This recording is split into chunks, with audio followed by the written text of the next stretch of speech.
Alrighty. Okay.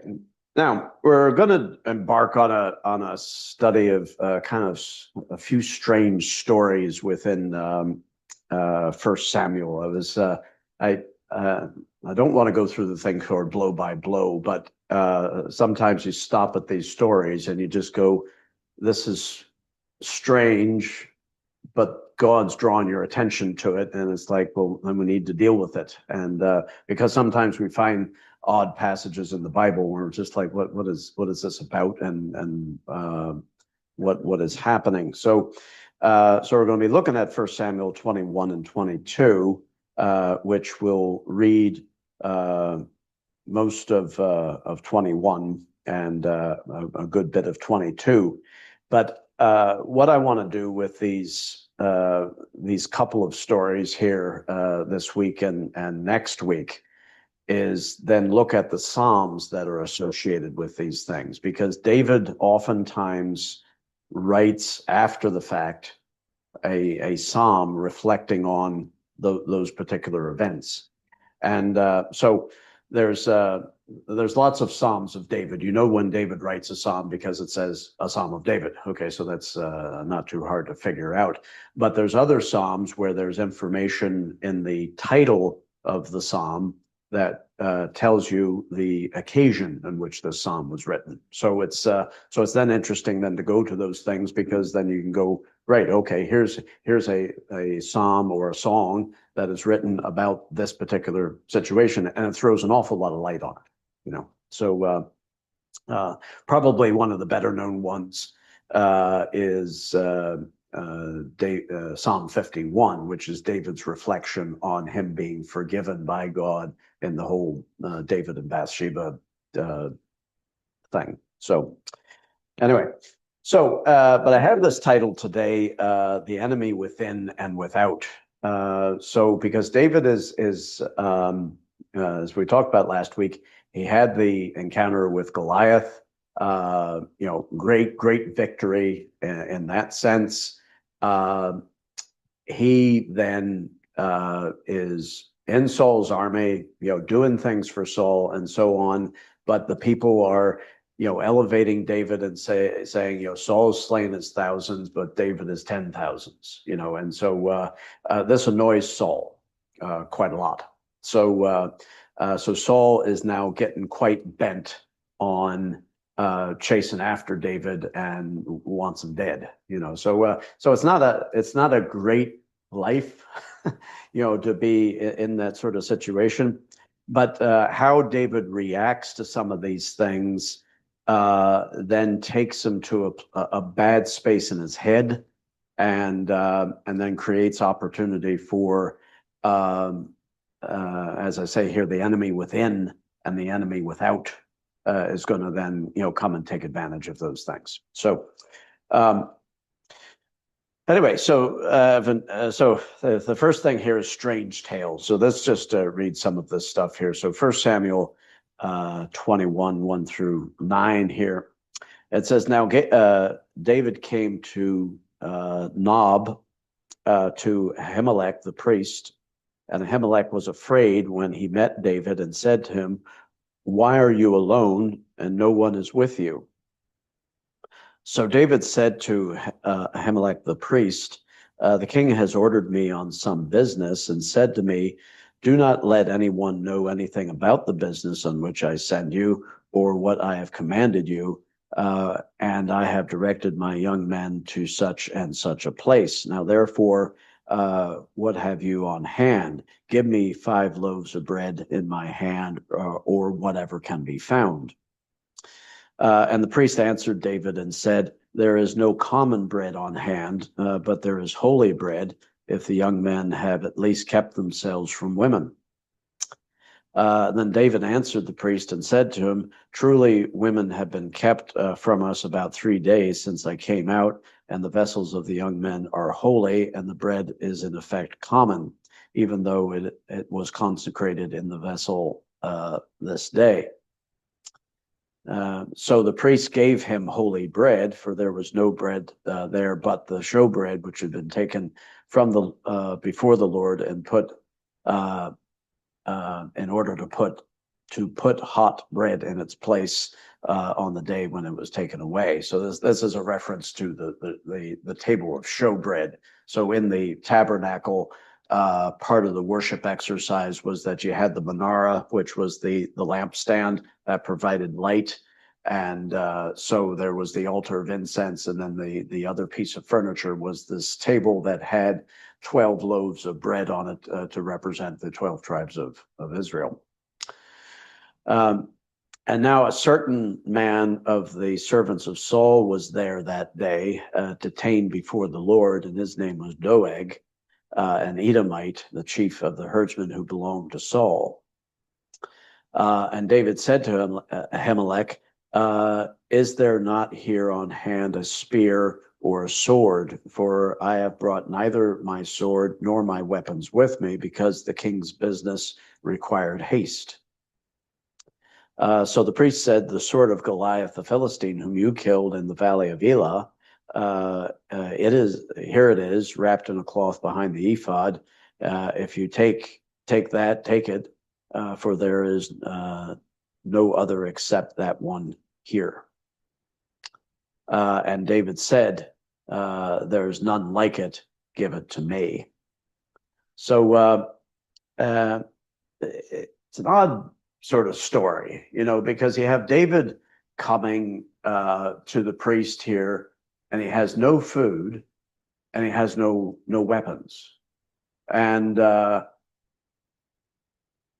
he's basically saying, look, the reason I'm here and I don't have these things is because the king has sent me on business, and I had to go quickly and do that. Now that's a whole cook up.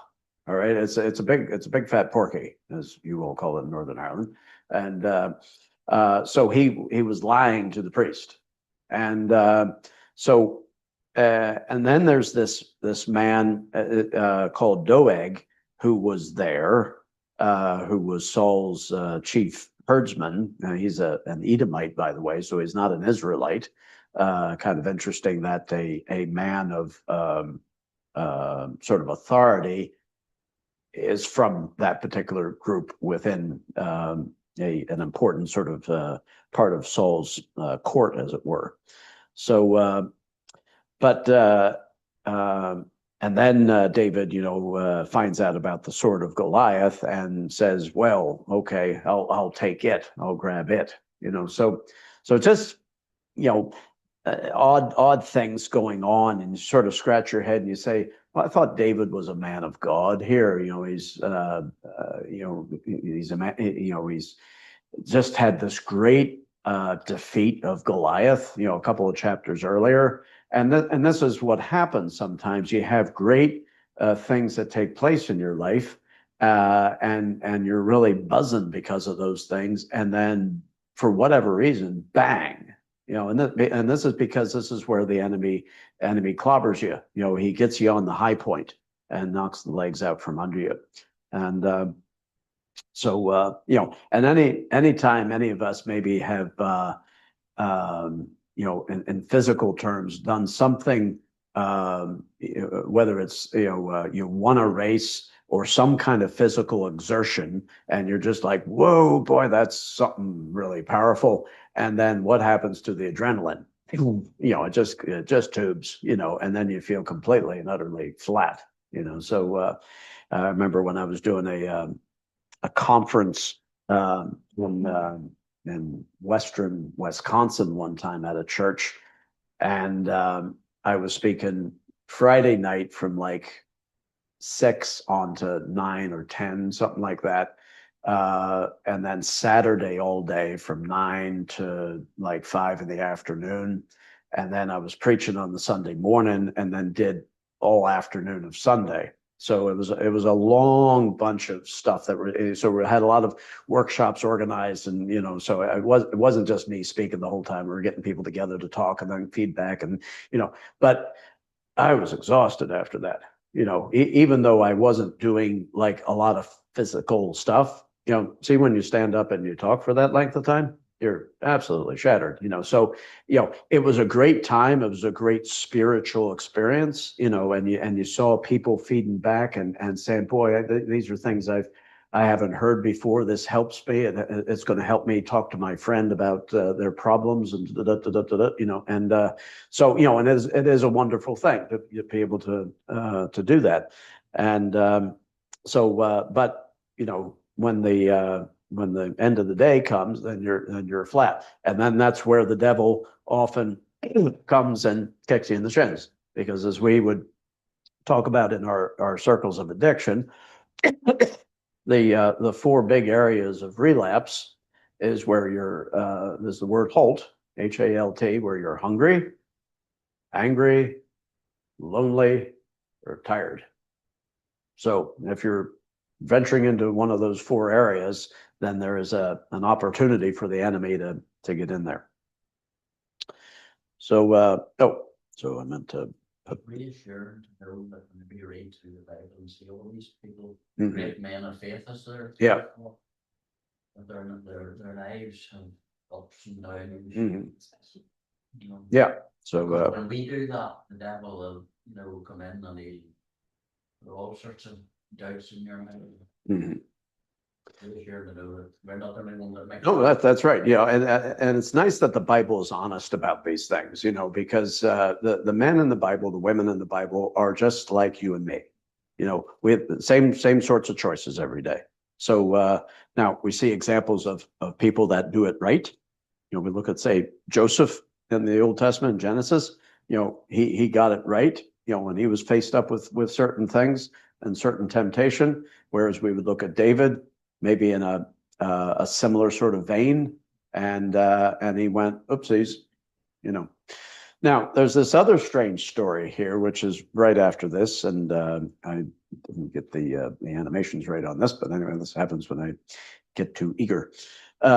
So verse 10 and through to 15 here, it says, then David arose. So he's left Elimelech now, the priest, with his big Goliath sword now.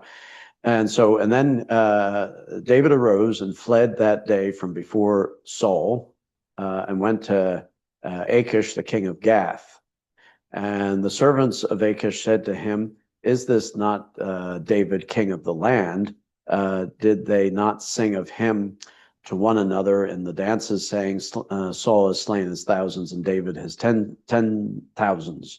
So, the people of Gath, you have to remember, are Philistines. Okay, so they know all about this. Okay, and so they see David come, and they're like, no, why is he here? And he's more or less on his own, So it says, now David took these words to heart and was very much afraid of Achish, the king of Gath. So he changed his behavior before them, pretended madness in their hands, scratched on the doors of the gate, and let his saliva fall down on his beard. And then Achish said to his servants, look, you see the man is insane. Why have you brought him to me? Have I need of madmen that you have brought this fellow to play the madman in my presence? Shall this fellow come into my house? So here's David showing up really for the wrong reasons. Okay, he's running from Saul because that's what it says he's doing. He fled from Saul that day. Now, I don't know if it was because Doeg was about, because he would have known that Doeg was one of Saul's servants or something like that. So anyway, he up sticks. And instead of staying within the framework and the probably relative safety of Israel, goes outside, thinking that's a safe part. Good night. He goes to Gath. This is where Goliath's from. I mean, could you imagine, Gath's brothers or Goliath's family and all that kind of stuff down in Gath, and then they see David show up. It's just a bit sort of weird. And so then David acts the maggot here and pretends to be nuts. and so I mean it's very descriptive there. Pretends madness in their hands, scratches on the door of the gate. So he's like, oh, doing this kind of stuff, and then spitting and it's a very very descriptive sort of situation. Then the Achish, who's the king there, says, why is he here? Send him away. So. So I want to talk about these couple of enemies: the enemy within and the enemy without, and then go to the psalm that does then reflect on one of these situations. There's actually a couple of psalms that deal with this, but we're going to look at the psalm that deals with Doeg, okay, and that whole encounter. But anyway. There, first of all, is an enemy within. I think what we have to realize with our own lives is that there is not only enemies from without that give us bother and jip and that kind of thing, and we can say, yes, that's the devil and that's the world. But then there's the flesh, okay, and the flesh is within. So what we have going on here is David tells lies because of fear. Okay, so fear is something that is within you, and fear usually stems from mishandled information or misunderstood information. As somebody had put fear as an acronym, FEAR, false evidence appearing real. So, and I think that's a good description of fear sometimes. And so now there are things that we should respect and be fearful of. We talked about the fear of the Lord, a couple of things ago, and that's a legitimate fear. But it also says in Proverbs that the fear of man is a snare. So and here we have David exercising the fear of man. And so he's not looking to God. You see, when you look at that whole scenario with him going to the priest and all that sort of stuff, do you see any conversation there about God or inquiring about God or any of this kind of stuff? And no, it's not there. So he's trapped within the power of this fear. And fear is a very, very debilitating thing. It's the stuff that keeps you awake at night. So now there are things out there. I remember I've told this story about when we were hiking and my brother heard a strange sound on the trail, and it turned out to be an eastern diamondback rattlesnake in the path. You don't go near that thing and have a conversation, or stick your face in the snake's face. That's not a good plan. So, the snake, produces a bit of, at the very least, respect. So, you keep your distance, which is what we did. Now, my dad thought it would be cute to go and stick the camera on the top of his walking stick, turn on the self timer. This was back in the days when we didn't have phones. We had 35 millimeter film. And so he stuck the camera on top of the stick, turned on the self timer, stuck the stick in the snake's face to basically go do a snake selfie.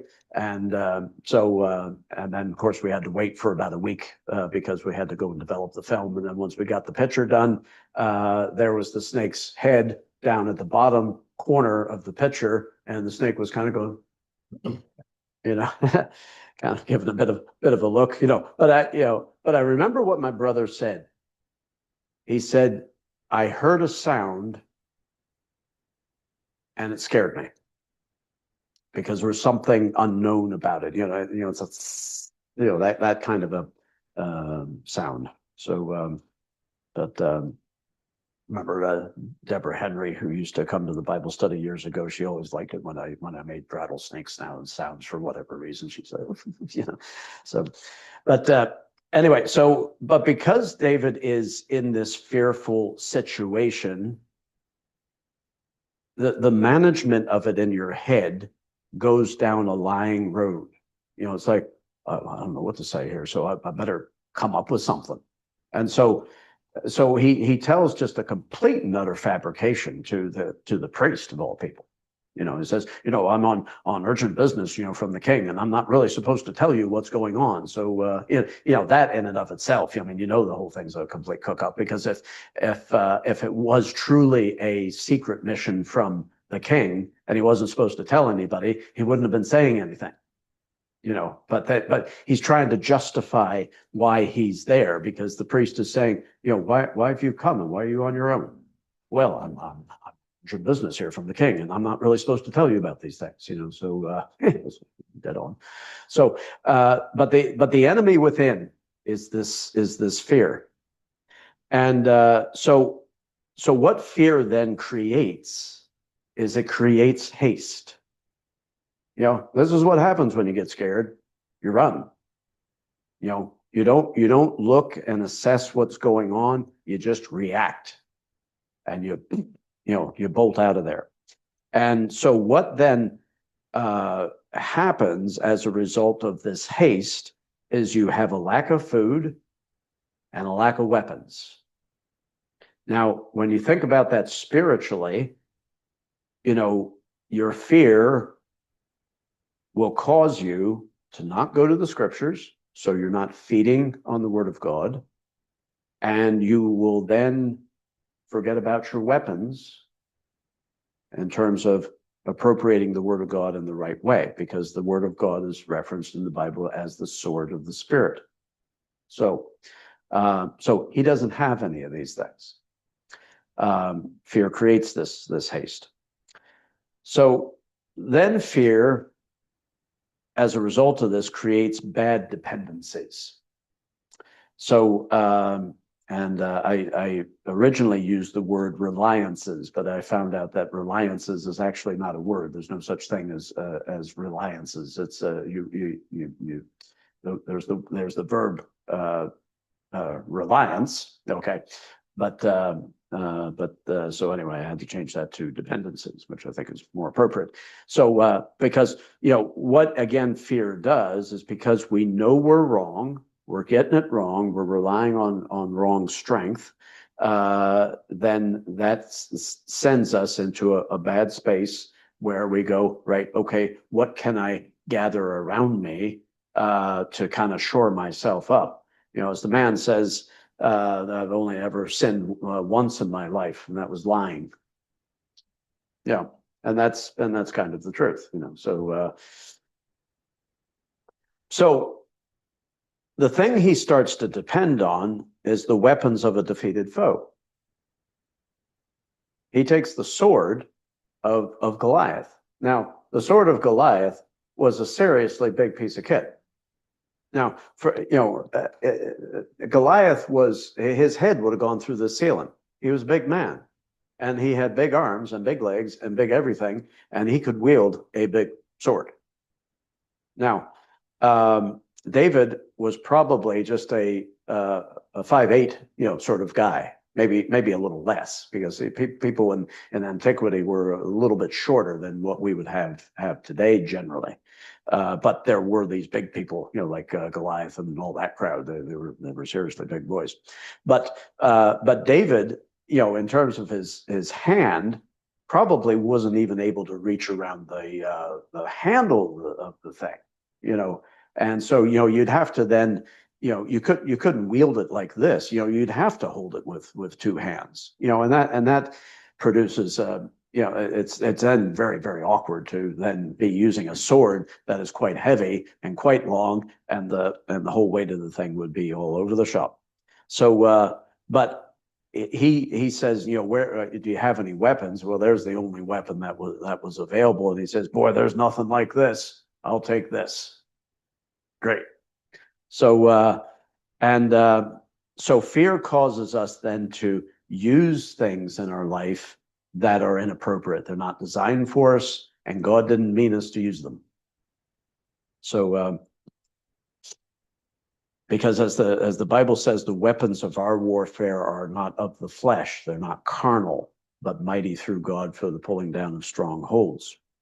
So And Ephesians 6 gives us the list of that armor and that weaponry that we are to have. So, and then what fear causes you to do in terms of dependency is, right, you go and you leave the confines of your own land and you go outside of your land and you go to the enemy's land. So thinking that there's going to be some kind of safety there. And and where he ends up is down in Gath, which is where Goliath's from. And, it's, thinking that he would find some sort of strange safety there. And so again, in our own heads, we would do this sometimes because of fear. We go, okay, well, what I'll do is if you can't beat him, you join him. So. That's short. No, yeah, I could, yeah. So yes, I have your man's sword. What do you think? So, yeah, great. And then what does he do when he gets to the enemy's land? He pretends. So, and so many people that I deal with, on the drink and drug front, they do this. They pretend. Oh yeah, things are okay, or they'll pretend that they're absolutely off their rocker, and they basically get people to feel sorry for themselves. Oh, dear, well, look at that, they're an awful mess, and that's not the reality either. So pretense is not a good thing. So, but the main enemy that is within here is the fear. Okay, and the fear then causes these other things to cascade in. So, again, the thing I heard from an old Sunday school teacher years ago was he said, if you tell the truth, you can forget what you said. So, and I think that makes an awful lot of sense, because, if you tell a lie, then you have to cook up a story, which you then have to cook up another story to cover up the first story. And then you have to cook up a third story to cover up for the second story and the first story. And then you have to cook up a fourth story in order to cover up the third story and the second story and the first story, and so, you have to remember yeah, you have to have a very, very good memory. So this is why if you tell the truth, you can forget what you said, So now there is the enemy then without. Okay, so the enemy within is fear. The enemy without is this guy, Doeg. Okay, now it's interesting that Doeg shows up on the scene. It says detained of the Lord, I believe. So now this is not a spiritual man. This is a man who is an Edomite. Now it's possible that he could have converted to Judaism or something like that, but the Bible specifically refers to him as an Edomite. Okay, so he is not from the household of Israel, and so I'm sure that Saul, again being not a spiritual man, is surrounding himself with people who are not spiritual. So Doeg is this man. He's there at the tabernacle where Ahimelech is. For who knows what reason, the commentators, when they say he was detained, think that he was detained for some sort of religious purpose. Not sure what it really is about, other than he's there. And in that particular phrase, or in that particular verse, it doesn't say too much about why he's there or what he hears. It's just that he's there. And then David, goes and gets Goliath's sword and then heads on down to Gath, So, but what Doeg does is he then takes this information that he's sitting and he hears, and he takes it back to Saul. And so we'll read that piece of the story here on the next screen. But and Doeg does not care about spiritual matters. Now everybody and their uncle knows that David is the king to take the place of Saul. That is a known quantity. Okay, so that's not a hidden thing. But I would say that the men that had positions of authority within Saul's ranks and that kind of thing were probably kind of concerned that once David takes power, then we're out of a job. So that's what happens within politics, you know. So, but I would say Doeg, you know, being from a non-Israel sort of situation, really doesn't care about the things of God. So he doesn't really care or mind as to what this information might do to David, even though he knows that David's the chosen king of Israel and probably knows what people say in terms of, you know, he's chosen to lead God's people. So there's a spiritual responsibility. But again, him coming from that background really doesn't give two hoots about it. So, but in strange ways, really, as I thought about this, you know, where he doesn't care about spiritual matters. Really, if he is used of the enemy, the big enemy without, that is of Satan.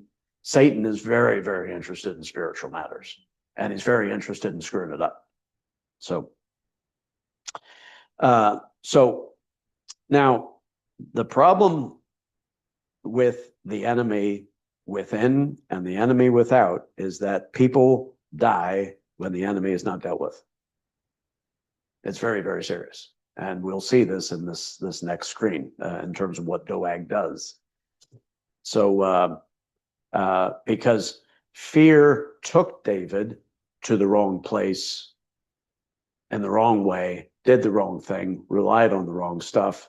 And then because he was there, guess who's there? Doeg's there.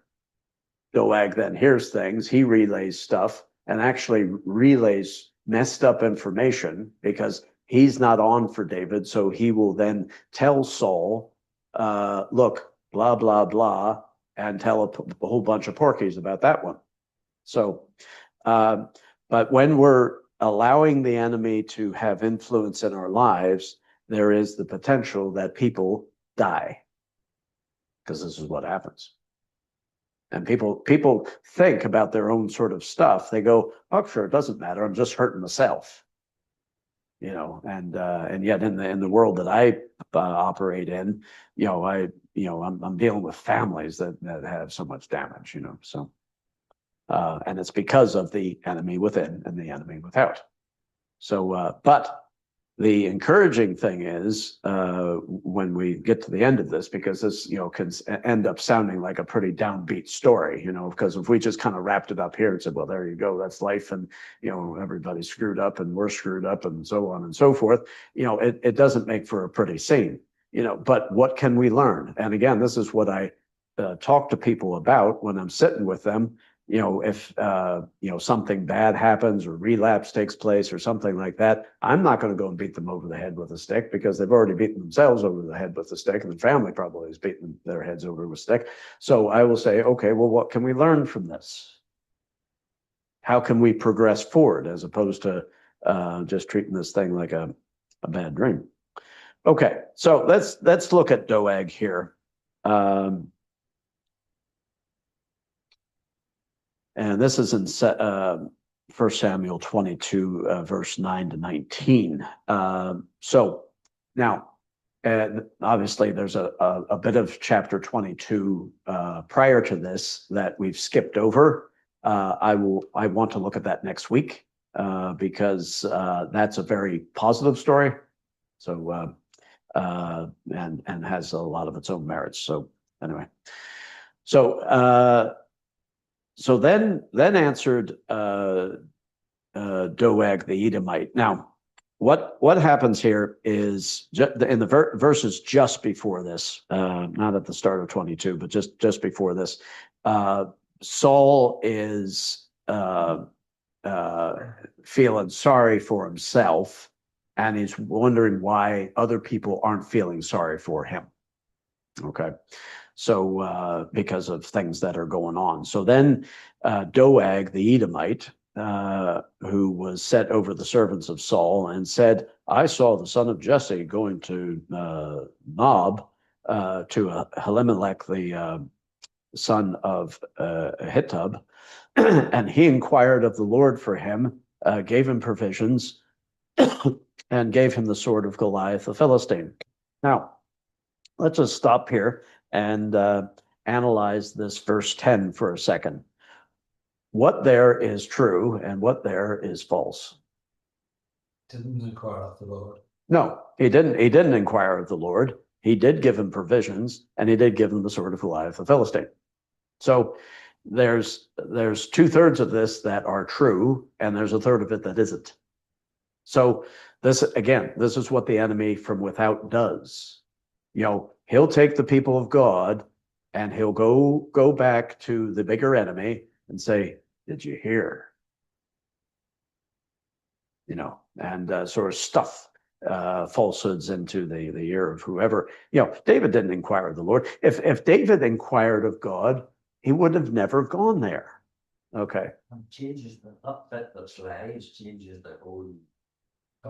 Absolutely. Yep. So the king sent to call Ahimelech the priest, the son of Ahitub, and all his father's house, the priests who were in Nob, and they all came to the king. And Saul said, "Hear now, son of Ahitub." And he answered, "Here am I, my lord." Then Saul said to him, "Why have you conspired against me, you and the son of Jesse, in that you have given him bread and a sword, and have inquired of God for him, that he should rise against me to lie in wait, as it is this day?" So Ahimelech answered the king and said, "And who among all your servants is as faithful as David? Who is the king's son-in-law, who goes at your bidding and is honorable in your house?" And so he was. Verse 15, did I then begin to inquire of God for him? Far be it from me. Let not the king impute anything to his servant or to any of the house of my father, for your servant knew nothing of all this, little or much. And the king said, "You shall surely die, Elimelech, you and all your father's house." And then the king said to the guards who stood about him, "Turn and kill the priests of the Lord, because their hand also is with David, and because they knew when he fled and did not tell it to me." But the servants of the king would not lift their hands to strike the priests of the Lord. And the king said to Doeg, "You turn and kill the priests." So Doeg the Edomite turned and struck the priests, and killed on that day 85 men who wore the linen ephod. And also Nob, the city of the priests, he struck with the edge of the sword both men and women, children and nursing infants, oxen and donkeys and sheep with the edge of the sword. What an awful outcome, a desperate sort of situation, and but this is what happens when you have the enemy without sitting as an authoritative structure around you. Men die. So it wasn't even just men, it was men, women, children, nursing infants, oxen, donkeys, sheep, So, because Doeg is not a spiritual person, at least the guards who were around Saul, they were like, they had a bit of wit. They were like, no, we don't kill priests.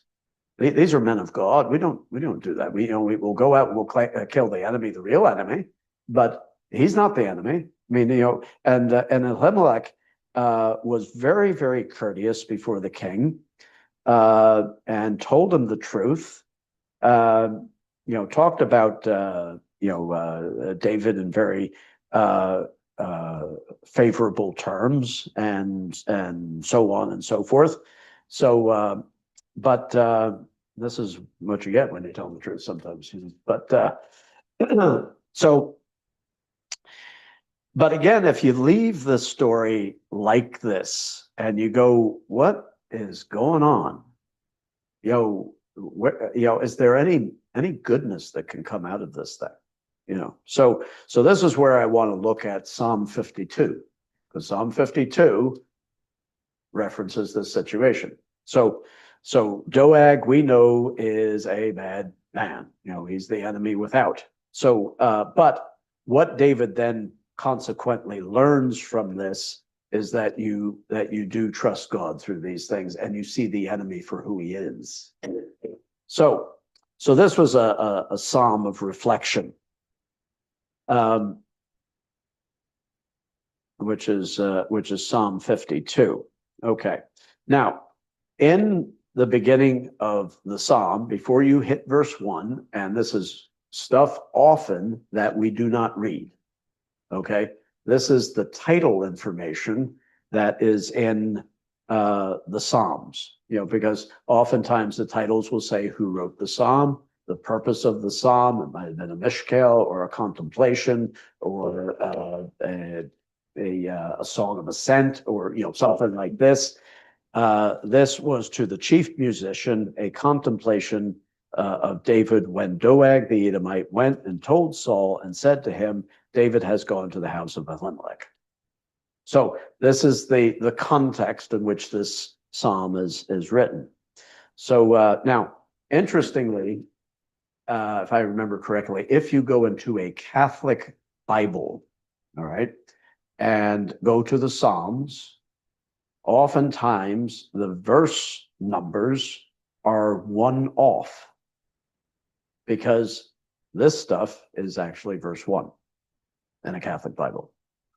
So the title information is scripture. Okay, it's not a man's comment. It is what God has inspired as to say, look, this is the framework in which this psalm was written. So you pay attention to this, all right? So, but in the Catholic Bibles, it's actually, that would be theirs, verse 1, and then our verse 1 would be verse 2, and so on. So. Sorry, it's probably stupid to ask that. Well, I think because so for instance, this Psalm 52, where the wording of the psalm actually starts is with this bit here. Okay, so now in our Protestant Bible, for lack of a better term, where verse 1 is after the title information. So that's verse 1. Okay, so in the Catholic Bible, that wouldn't be verse 1, that would be verse 2. Yeah.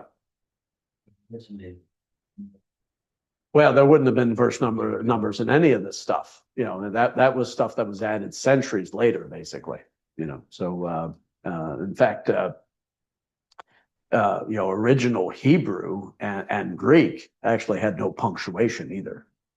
So you really had to contextually understand, how to read stuff in terms of when sentences started and stopped. In our language, it's pretty easy because a sentence usually begins with a capital letter and it ends with a full stop, or it ends with a exclamation mark, or it ends with a question mark.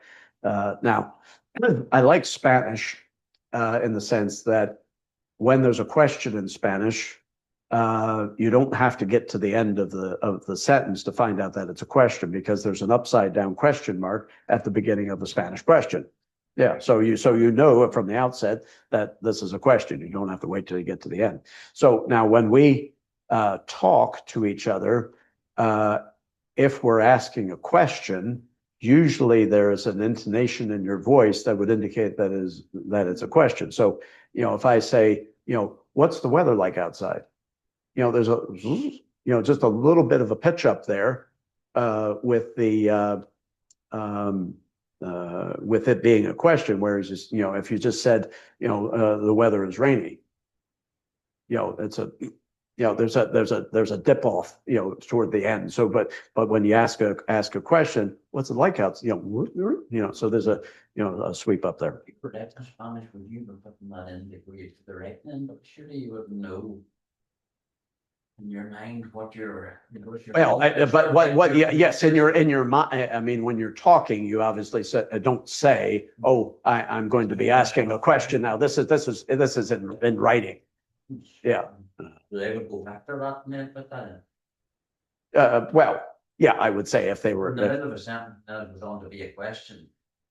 well, I would say that they know that it's going to be a question, so that when they're writing, they say, let's start off and say, this is going to be a question, so here's the question, and then we'll finish off with a question mark. So, but anyway, we don't think like people in other languages, so it's so sometimes when we talk about these things, it's like, why would they do that? That's weird. Well, no, it's not weird, it's just different. So anyway, this psalm here starts off really talking about the evilness of this man. So now, if you took away the title information, you would probably look at this and go, yeah, okay, this is talking about an enemy of God, sort of in general terms. But no, this is about a specific individual, and because we know his background now, then this informs the reading. So verse 1 says, why do you boast in evil, O mighty man? The goodness of God endures continually. So he starts off referring to this man as a boaster in evil, and that he does have authority. So the enemy without, is an arrogant person, and they do have authority because they can instigate fear. So, but what David does here is he talks about the goodness of God, which in my mind, when I read through the scriptures about goodness, goodness is a very balanced thing. It's I always equate goodness to the color green. Okay, and the reason I do that is because green is in the middle of the color spectrum. It starts off with red, okay, ends with violet, and right smack in the middle is green. Now, I think the reason that God made the grass green is because that's pleasant to look at. Could you imagine if grass was red? Or if grass was purple? It would be a real squinty thing, so it would, because those particular light frequencies are quite offensive to the eye. So, and what's smack in the middle is green. A nice green is pleasant to look at. So I oftentimes equate the goodness of God with being green. Okay, because the glory of God is actually referred to in the Bible in Ezekiel as a rainbow. So if the glory of God is this great spectrum of color, and goodness is part of that, because in Exodus it talks about how Moses was asked this question of God, "Show me your glory," and God says, "No man can see my face and live. But what I'll do is I'll put you in the cleft of this rock, and then I'll make all my goodness pass before you, and then you'll see my back parts," whatever that might look like. So what God says is he doesn't say, look, I'm going to make all my glory pass before you. I'm going to make all my goodness pass before you, which is an aspect of God's glory. And that's what Moses needed to see at the time. He needed to see the goodness of God. He didn't need to see the jealousy of God at that particular stage, or the omnipotence of God, or the omniscience of God, or all these other kinds of attributes that we would regard as things pertaining to His glory. There's an awful lot involved in the glory of God, but if goodness is a part of the glory of God, then that's green. That's right down the middle, and that is satisfactory. So, what this evil man is doing here, Doeg, is he's bringing aspects of color into this situation that are offensive. And but what David does is he says the goodness of God endures continually. That's what we need. Now, verse 2, it says, your tongue devises destruction like a sharp razor working deceitfully. Because we've read about Doeg, this just sums this up. So, and what he did is he told Saul, he inquired of God. How dare him, trying to be the spiritual person. So, and that's what the devil does. The devil will accuse you of being not spiritual or being obviously it was something that David wasn't doing, but and it was like a sharp razor working deceitfully. That's why it's so important to live in the truth, speak the truth, because even telling, as again we would say in Northern Ireland, the wee porky, a wee white lie or something like that. And so, well, I don't really want to offend so and so by saying such and such or something like that. Well, better saying nothing, So, but yet, once you get that lie in there, it then has to go and be justified, and you have to go and spin some yarn and some story about what it is and how it is and all this kind of stuff. And then later on, you go, well, what I meant was, right? So, verse 3, it says, "You love evil more than good, lying rather than speaking righteousness, Selah."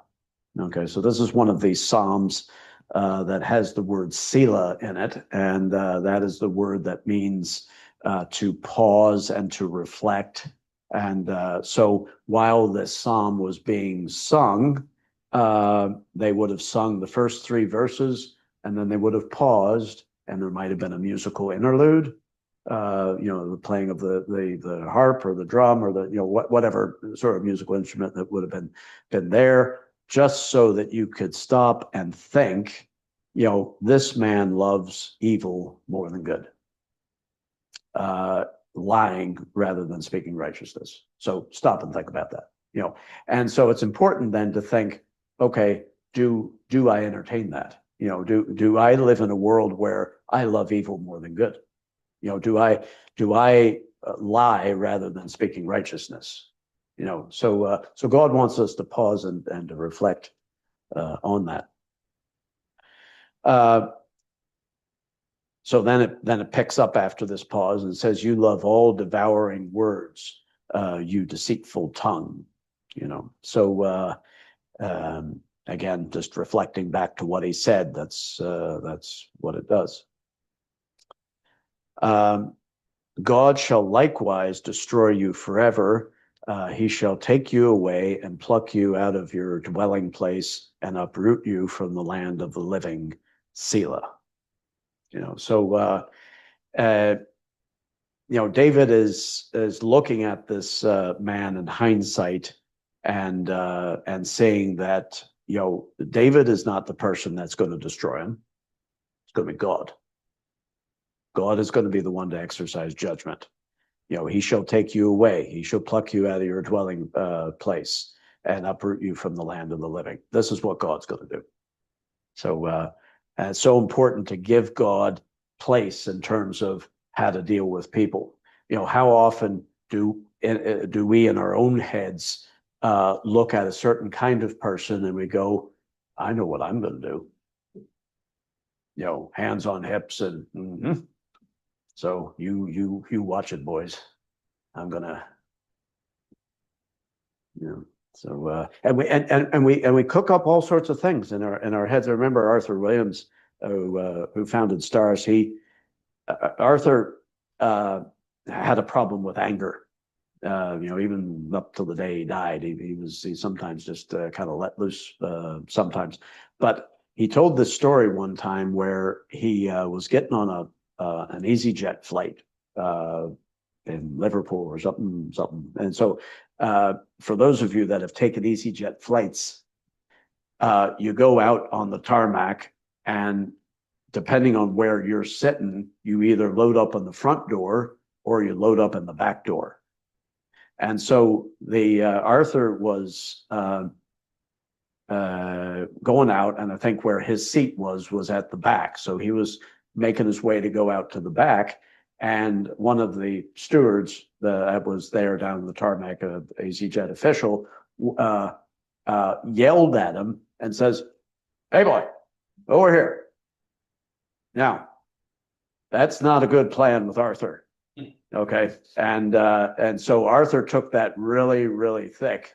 And and if Arthur wasn't saved, it was definitely a middle finger or a two-finger exercise, And but Arthur, I think if I remember correctly, acquiesced and went to the front of the plane or whatever.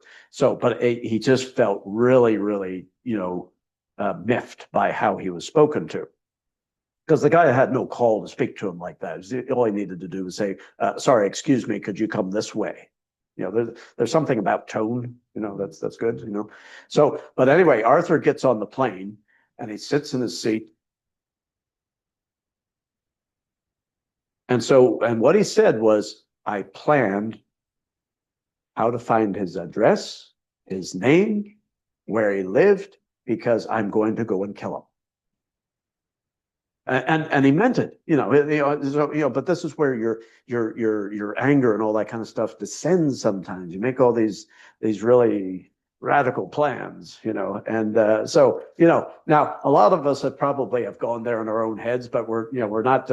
Or at least we have enough wit to say nothing about it, So, but I find Irish people are great because they can sit there and stab you in the back with a smile, Yeah, you're a nice guy,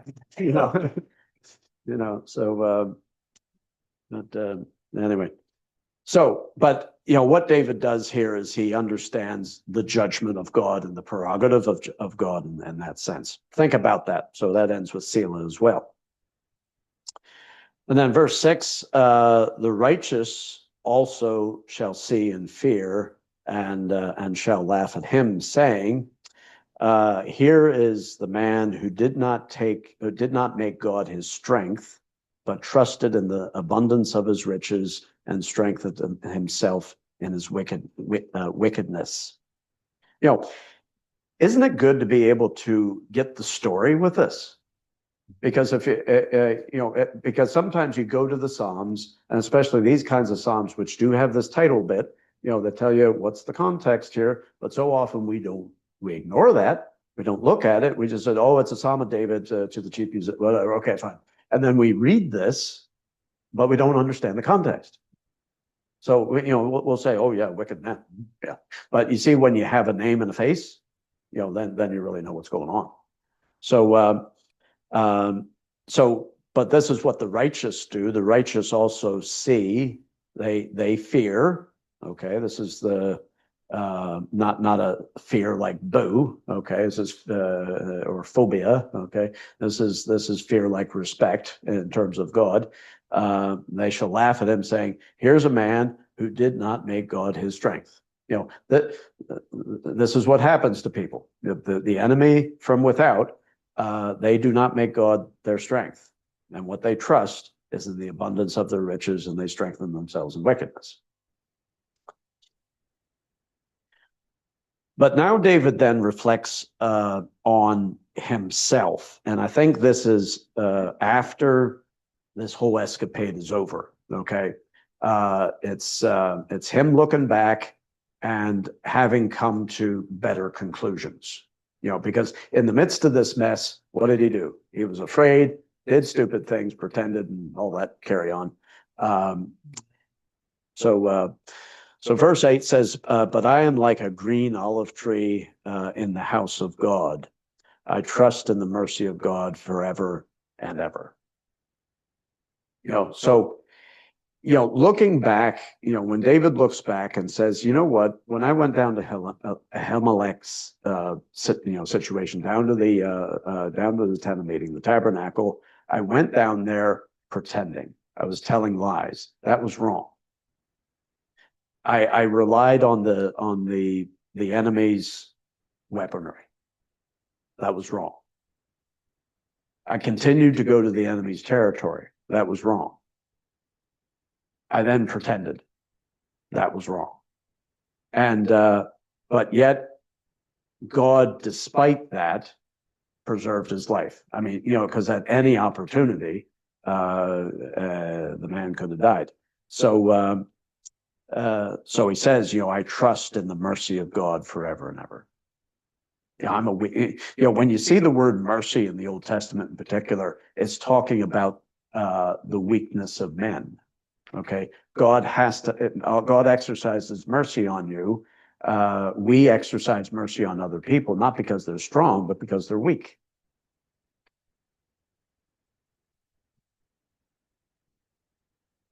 And then he says here in this final verse, I will praise you forever because you have done it. And in the presence of your saints, I will wait on your name, for it is good. So, these are the conclusions that David comes to. He says, I trust in the mercy of God forever and ever. I will praise you forever. Why? Because you're the one that does these things, not me.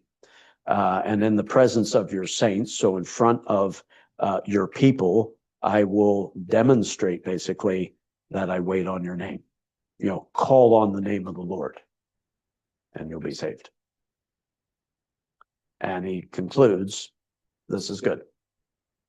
This is good. So, the Psalm starts off with a lot of, kind of hard discussion about the enemy, but sometimes we have to understand who the enemy is. The enemy is just packed full of sharp razor lie stuff. It really cuts deep. But as he ends this thing, he ends it talking about the mercy of God. He ends it talking about, praising God. He ends it talking about how I'm going to demonstrate waiting on God before people. Why? Because that's good. And goodness, again, in the Old Testament, that Hebrew word tov talks about balance in life. What's inside and what's outside is balanced. So, because what the devil wants to do is get something about God, which is an external thing, and then manifest it in a wrong way so that it is then mismatched with what is in you. So your internal perspective and the external reality are not the same things. That's what the devil wants to do. He wants to get you unbalanced so that you're all over the shop. So, but if your internal perspective of God is right, because that's what the external reality is of God, then that's level, and you have balance in your life. So it's interesting that in verse 1 there it says why do you boast in evil, O mighty man? The goodness of God endures continually. And then how's it end? In the presence of your saints, I will wait on your name, for it is good. So really, in life, it's about seeking what's good. She's there. Much more meaningful because you've read the story before. I've read the story, yeah. Do we know what happened to Doeg? No, I don't.